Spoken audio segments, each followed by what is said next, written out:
Bonjour et bienvenue au camion pizza RVR. Pour la pizza du mois de décembre, la DTC de Bourgogne. Donc ce sera encore une pizza aux escargots. Alors, je vais changer un tout petit peu la recette parce que je trouve que la pizza aux escargots, au fur et à mesure des années, vous vous en lassez un petit peu. Donc là, en rencontrant des amis à moi, Stéphane et Zelda de Dijon, que je salue d'ailleurs, ils m'ont proposé cette recette-là, j'ai trouvé l'idée vraiment séduisante. Donc je vais la réaliser et on va voir vraiment si ça vous plaît ou pas cette année. Donc je prends une petite casserole. Dedans, je vais y mettre du beurre persillé fait maison. Alors, bien sûr, vous aurez la recette sur Facebook en vidéo. Voilà. Pas de trop non plus. Voilà, mon petit beurre persillé. Je vais le passer au four. Quelques secondes.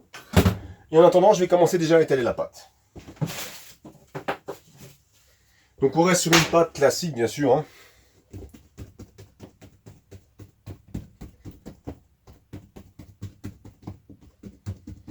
Donc là, sur cette recette-là, l'idée, c'est d'apporter un petit peu plus de goût, un petit côté frais. Donc, on y incorpore un pesto vert. Et surtout, on a bien retravaillé les escargots. D'ailleurs, je vous posterai aussi une vidéo du pesto vert, pesto à la génovaise. Et je vous posterai aussi une petite vidéo assez instructive et explicative sur la façon de préparer les escargots, comment on les nettoie, comment on les choisit, qu'est-ce qu'un escargot de Bourgogne, etc., etc.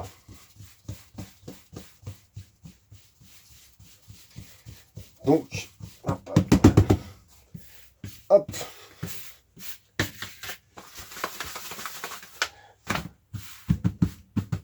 Voilà, bien belle, bien ronde.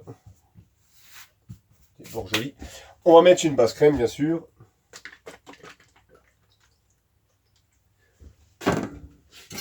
Alors, il faut qu'on reste vraiment sur les fondamentaux, les basiques simples de l'escargot. Donc, c'est escargot, beurre persillé. Donc là, je mets une base crème.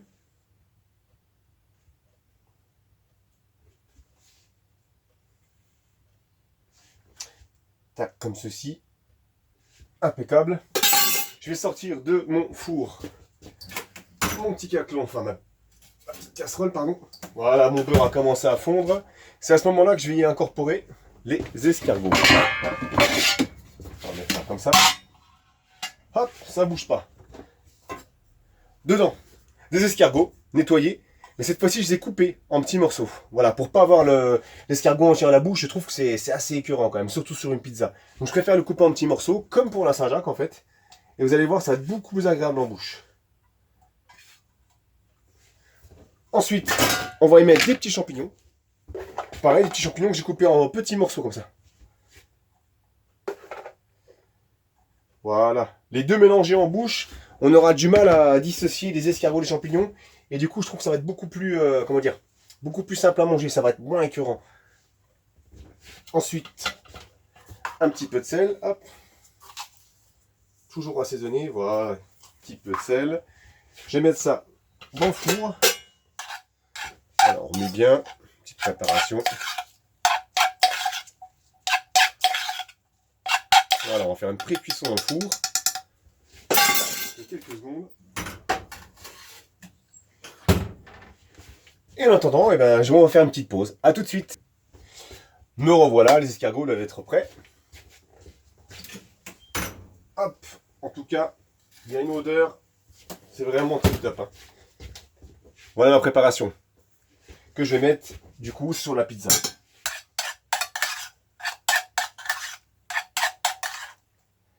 Voilà, c'est une pré-cuisson.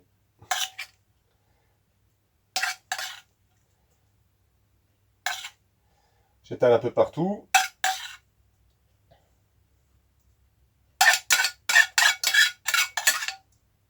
Et là, on sent bien le beurre persillé.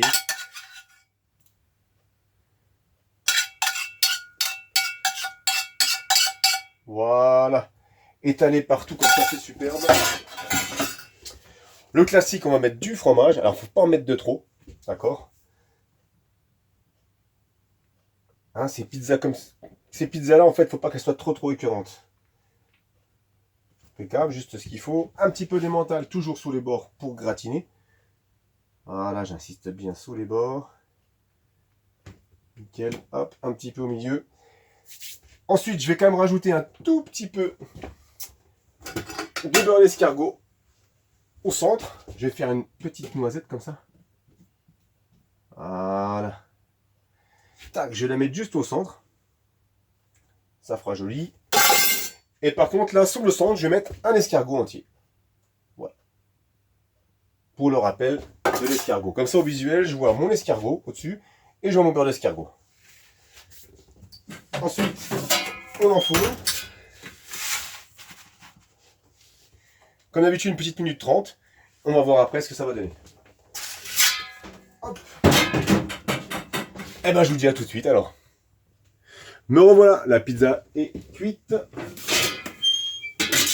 Oh purée, elle est belle. Elle est superbe. Et là, il y a une odeur vraiment superbe.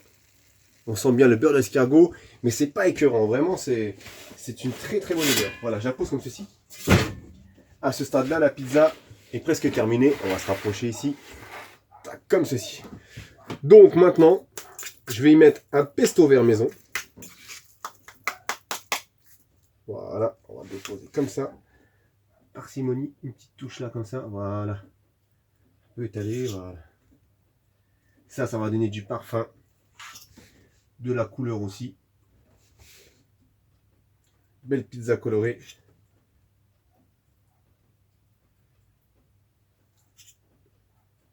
Un peu partout. Voilà, impeccable. Et on va mettre une petite feuille de persil plat. Juste pour faire joli. Voilà, près de l'escargot qui est juste ici. Et c'est superbe. Voici la pizza du mois de décembre. La DTC de Bourgogne. D'après l'idée de Stéphane et Zelda de Dijon. Voilà, je voulais aussi remercier Pascal et Magali Cordier, d'accord, qui sont de Liverdun. Donc Pascal Cordier, c'est le gagnant du dîner presque parfait de 2006, qui vient régulièrement goûter mes pizzas et justement, il est venu la déguster, m'a fait une très bonne critique. Donc je les remercie pour ça. Et puis je vous dis à toutes et à tous un très bon appétit et à très bientôt Camo Pizza. Au revoir.